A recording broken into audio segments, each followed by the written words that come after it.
Keď som hľadal slávu, svet mi slúbil raj.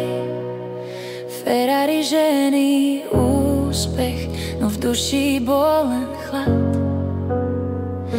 Sny mi klamali, ráno som sa bál, v srdci len prázdnota, úspech mi nič nedal.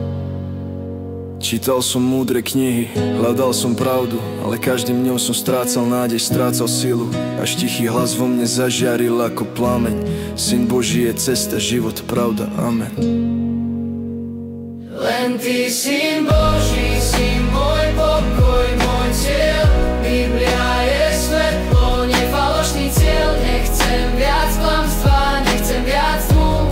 Veď ma, Pane, po Tvojej ceste k ňu. Ďakujem Ti, Synu Boží, za matku, za otca, za bratov, sestry, za každého, kto ma posúva, za svetlo, čo mi dávaš, aj keď ho nevidím, za požehnania, čo v tichu srdci cítim.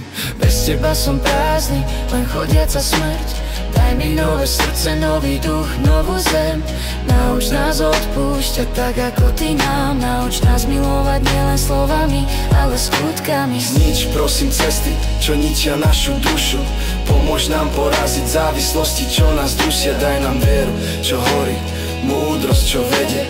Nauč nás kráčať vo svetle každý deň bez strachu. Zľutuj sa nad nami, Pane, lebo sme hriešni, ale túžime po Tebe, po Tvojej milosti a pravde. Možno nie sme tam, kde nás chceš mať, ale verím, že raz budeme stáť.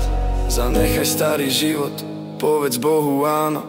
Syn Boží je verný, má plán pre tvoje ráno. Darmo stávať dom, ak ho nestavia Boh, tak prosme ho každý deň, nech nás vedie krok po kroku. Len Ty, Syn Boží.